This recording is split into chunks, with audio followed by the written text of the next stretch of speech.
Ya, Assalamualaikum warahmatullahi wabarakatuh. Kali ini kita akan melanjutkan pekerjaan kita yang sebelumnya. Yang sekarang kita lanjut ke sini ke chapter 6.2.3.8 pada materi router and switch redundancy. Kita buka dulu.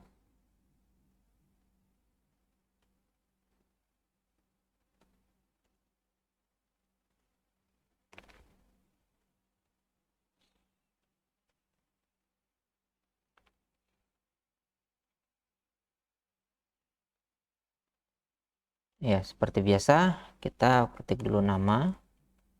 Nama saya Hasrul, bukan Hasril.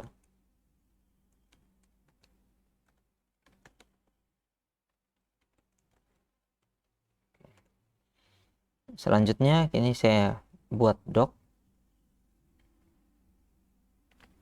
Hal-hal yang perlu diperhatikan, pertama kita punya external web server, router 1, router 2, kemudian komputer field dan komputer tim. Di sini sudah ada posisinya masing-masing dan IP-nya masing-masing, dan yang akan kita kerjakan ada dua part, yaitu mengobservasi network failover dengan redundant router, kemudian observasi network failover dengan redundant switches. Sekarang kita masuk ke bagian bawah. Di sini yang diminta adalah kita masuk ke komputernya PIL yang ada di network di Metropolis Bank. Kita masuk ke command prompt, kemudian kita trace ping external web server yang ada di internet dengan mengetik ping 209.165.201.10.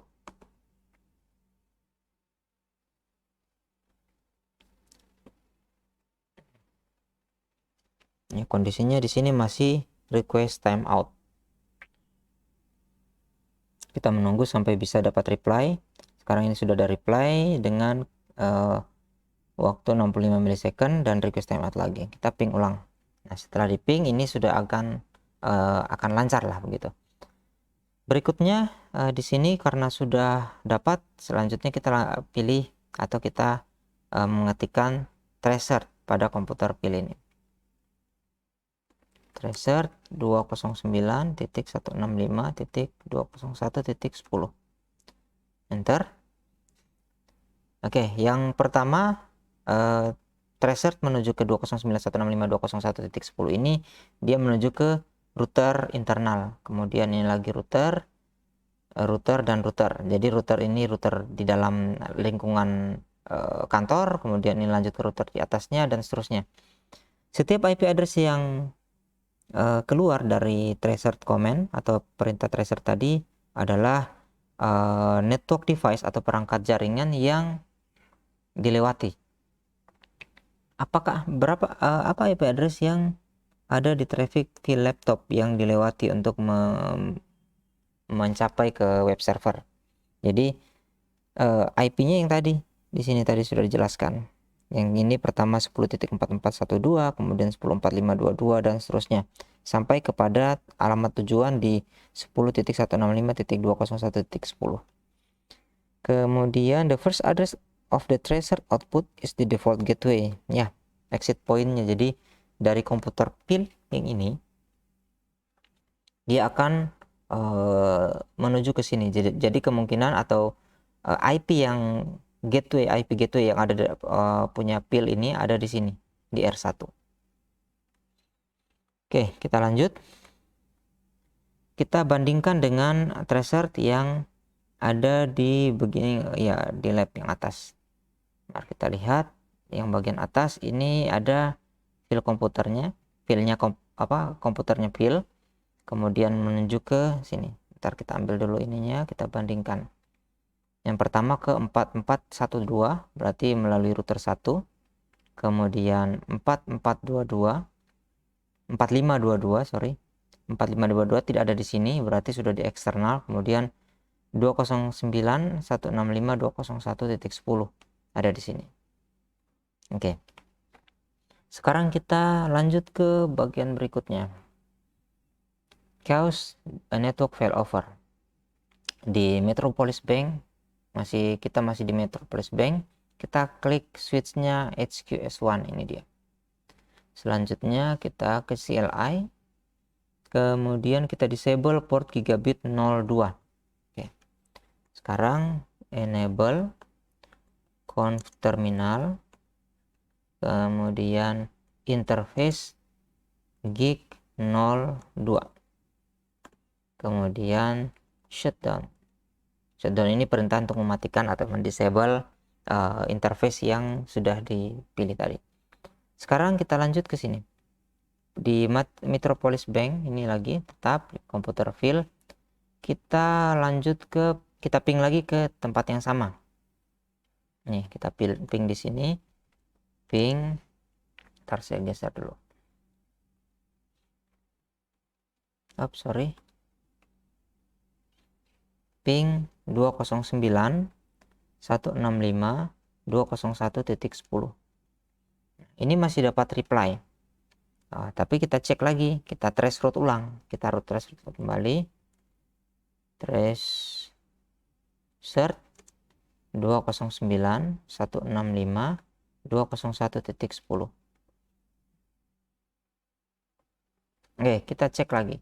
Di sini kalau kita perhatikan yang bagian atas itu menggunakan 10.4412, kemudian 10.4522, kemudian 209.165.2011, kemudian 209.165.201.10. Di sini ada sedikit perbedaan. Kalau di sini dia mengarah ke gateway 1.2, di sini kini gateway-nya berubah menjadi 10.44.1.3. Kemudian karena jalurnya sudah berubah, maka router selanjutnya juga ikut berubah, berbeda di sini. 10.4522, 10.4512. Jadi kalau umpamanya ini dimatikan, ya. Jadi awalnya tadi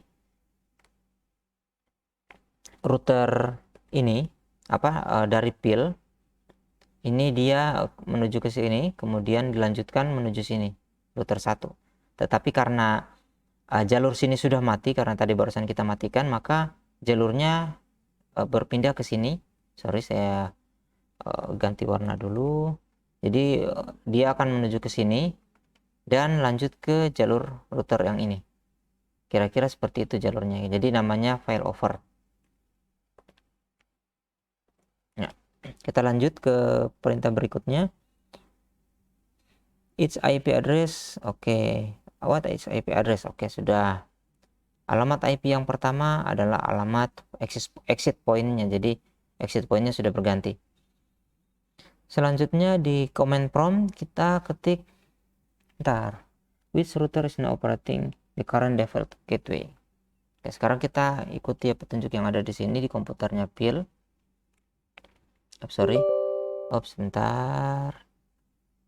Oke. Di sini saya ketik IP config. Oke, sekarang IP-nya di sini IP-nya adalah 10.1.1.10.44.111, kemudian bukan lagi 10.44.1.2. Oke. Berikutnya kita lanjut ke sini. Akses command prompt di komputernya tim.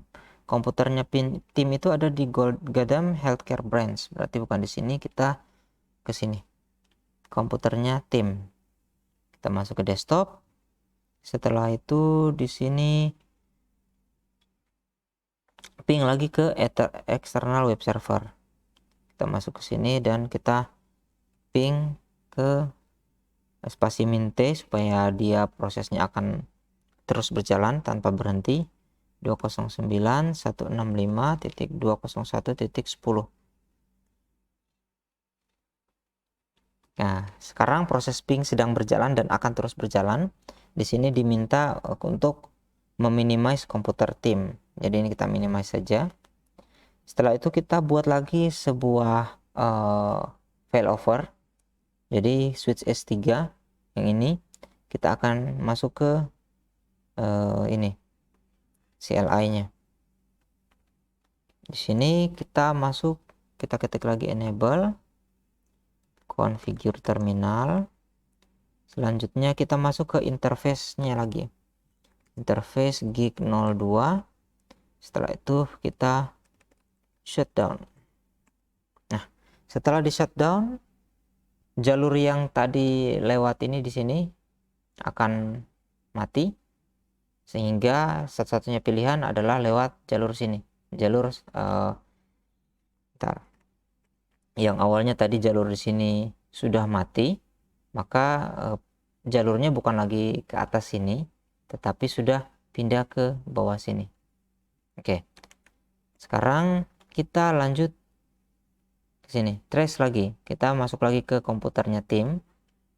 Mana tadi komputer tim? Ini dia.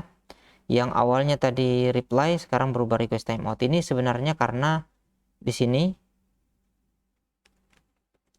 router ini dia belum ini statusnya masih ini apa?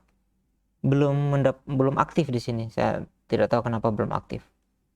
Ini karena di sini sorry. Ini statusnya belum aktif. Kita tunggu beberapa saat. Nah, ini pada saat di sini statusnya sudah up, maka di komputer tim sekarang sudah reply. Sekarang kita close windownya. Which cable was data crossing during successful before request timeout?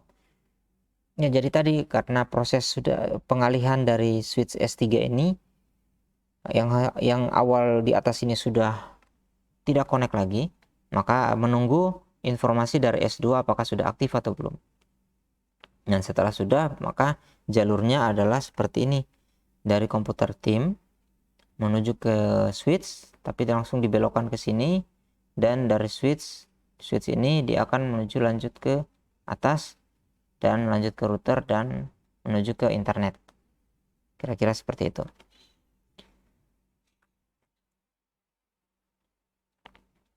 Ya, dan ini sudah selesai. Terima kasih sudah menonton. Jadi proses failover adalah seperti itu. Jadi karena jalurnya ada dua, jalur pertama sudah mati, maka jalur yang lain diaktifkan sebagai backup dari jalur yang pertama. Jadi sekian video kali ini, terima kasih sudah menonton. Assalamualaikum warahmatullahi wabarakatuh.